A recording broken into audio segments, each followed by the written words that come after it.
Welcome to Jyotika मंत्रा। कैसे हैं आप सब? आई होप आप सभी खुश होंगे, स्वस्थ होंगे और मौज में होंगे। हाजिर हैं हम एक नई वीडियो के साथ, एक नए टॉपिक के साथ। लेकिन उससे पहले अगर आपने अभी तक मेरे चैनल को सब्सक्राइब नहीं किया तो मेरे चैनल को सब्सक्राइब करें और बेल नोटिफिकेशन को क्लिक करना ना भूलें, जिससे नए वीडियोज़ आप तक पहुँचते रहें।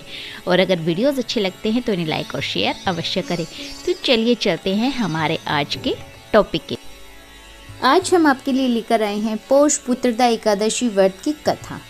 धार्मिक कथाओं के अनुसार भद्रावती राज्य में सुकेतुमान नाम का एक राजा राज्य करता था और उसकी पत्नी शिव्या थी। राजा के पास सब कुछ था, सिर्फ संतान नहीं थी। ऐसे में राजा और रानी ने पुत्रदा एकादशी का व्रत किया। पौष माह के शुक्ल पक्ष की एकादशी तिथि को पौष पुत्रदा एकादशी व्रत है।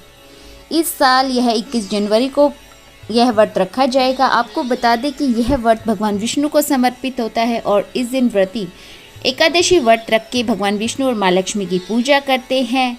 यह व्रत निसंतान और नव विवाहित महिलाएं संतान प्राप्ति के लिए भी पौष पुत्रदा एकादशी का व्रत करती हैं।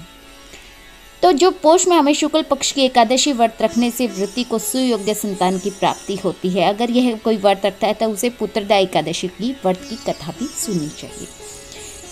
कथा में कहा गया है कि भद्रावती नाम के राज्य में सुकेतुमान नाम का एक राजा राज्य करता था। उसकी पत्नी का नाम था शिव्या।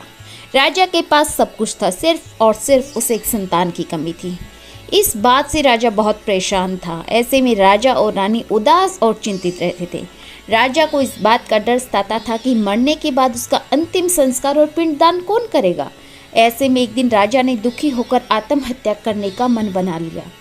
हालांकि इस पाप के डर से उसने बाद में यह विचार त्याग भी दिया, लेकिन जब उसके मन में यह विचार आ ही गया था तो इस विचार को त्यागना बहुत ही ज़्यादा मुश्किल था।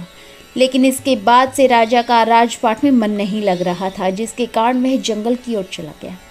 राजा को जंगल में पक्षी और जानवर दिखाई दिए। राजा के मन में बुरे विचार आने लगे।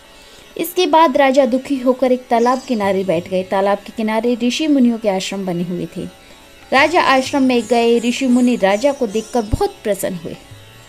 उन्होंने कहा कि राजन, आप अपनी इच्छा बतलाइए।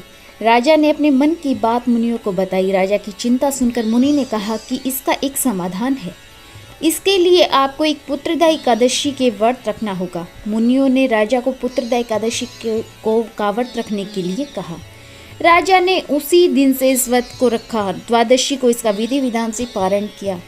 इसके फलस्वरूप रानी ने कुछ दिनों बाद गर्भ धारण किया और 9 माह बाद राजा को पुत्र की प्राप्ति हुई। तो यह थी पुत्रदा एकादशी व्रत की कथा। इसी के साथ हम करेंगे वीडियो का एंड। मिलेंगे बहुत जल्द एक नई वीडियो के साथ, एक नई टॉपिक के साथ। अगर आपको वीडियो पसंद आई हो तो लाइक और शेयर कर दीजिए। और अगर आपने अभी तक चैनल को सब्सक्राइब नहीं किया है, चैनल को सब्सक्राइब करना ना भूलें। मिलेंगे बहुत जल्द एक नई वीडियो के साथ। नमस्ते। आप सभी खुश रहें, स्वस्थ रहें। मेरी ब्लेसिंग आपके साथ है। नमस्ते। जय श्री राम, जय बजरंगबली।